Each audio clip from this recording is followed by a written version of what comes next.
नवरदेव मला म्हण मामा आपल्याला हे तेलकट आणि मांडे बिंडे काही चालते नाही बरं का. म्हटलं सुक्कळीच्या कधी पाहून सुधारला रे तू. लहानपणी तुला जिलेबी खायची, पावडे खायचे, सगळं चालायचं ना आता काहीच चालत नाही. मग त्याच्या मामीला म्हटलं दे रे याला भजेच पाहतो याला काय होतं. मग अशा पद्धतीने आपण भजे बिजे चारले. त्याला म्हटलं आपल्या बाकीच्या बाया जवळ आहे ना म्हणू नको बरं का मला मांडे चालते नाही. कारण आपल्या तिन्ही म्हाताऱ्या आहे ना पहाटी उठून तुझ्यासाठी म्हटलं मांड्याचं बेत करेल त्यांनी. तर जे हरी माऊली रामराम मध्ये अक्षय तृतीयासाठी आंबे घ्यायला गेलो आणि दररोज आपण आहे ना इतर सर्व फॉलोअर मंडळीचे व्हिडिओ काढीत असतो.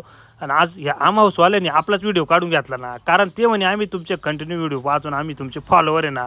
मग खरेदी करताना त्यांनी आपल्याला व्हिडिओ काढून नंतर पाठवले. तुम्हाला आंबे घ्यायचे असतील ना तर मग पिंपळगाव बसवंत रानमाळ्यामध्ये इंडियन ऑइल पेट्रोल पंपाजवळ आहे ना केसर, हापूस, बदामी सर्व आंबे स्वस्त दरात उपलब्ध आहे बरं. तुम्ही सुद्धा आंबे खरेदी करण्यासाठी या आम हाऊसला नक्की रानमाळ्यामध्ये भेट द्या. आपण अशा पद्धतीने केसर आंब्याची खरेदी करून टाका. आंबा कोणत्याही जातीचा घ्या पण आंबे रसाबरोबर पुरणपोळी मात्र आहे ना ही खापरावरचीच असली पाहिजे. लाडक्या नाताचं केळवण आणि लेकीच्या घरचे पाहुणे येणार असले का आमच्या ताईचं आहे ना काय करून काय नाही असं होतं. मग अशा पद्धतीनं पाठपासून तडाखा चालू होता ना.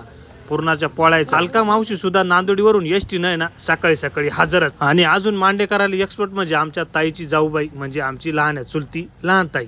तिचा सुद्धा आहे ना व्हिडिओ घेऊ शकलो नाही कारण आपण गेलो होतो दुकानामध्ये. 1000 रुपयाचे पिझ्झा बर्गर खाणाऱ्या पिढीला आपल्या जुन्या म्हाताऱ्यांच्या हातच्या पुरणपोळ्या किंमत मात्र ह्या अशा सणामधूनच मिळू शकते. मग अशा पद्धतीनं पाहुण्याच्या गाड्या आल्याच होत्या. आमच्या भाचेचं होतं केळवण आणि इतर सर्व पाहुणे गाडीच्या खाली उतरलेच होते. दाजी आले आणि गेले सुद्धा त्यांनी दिलेले वासरीजवळ. मोठ्या मामाने भाच्याला टोपी वगैरे घालून मस्तपैकी पाय वगैरे धुत औक्षण वगैरे केलं होतं.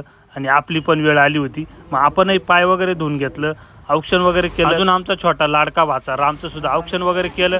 आणि त्याला म्हटलं तू सुद्धा शिकून मोठा होय, तुझं सुद्धा असंच केळवण करायचं. सर्व भोर परिवाराचं पजून फुलांच्या पाकळ्या टाकून स्वागत वगैरे करण्यात आलं. आणि या भोर परिवाराचा आहे ना कायम आम्हाला अभिमानाचे. आणि आमची बहीण किती समृद्ध कुटुंबात दिलेली, कारण ह्या सर्व त्यांच्या सासूबाई, जाऊबाई आणि हा सर्व समृद्ध परिवार सर्वांचं स्वागत आणि आदरातिथ्य करण्याचं भाग्य आम्हाला आज लाभलं. बाकीचा व्हिडिओ बघण्यासाठी आपल्या पेजला फॉलो आणि सबस्क्राईब करून ठेवा.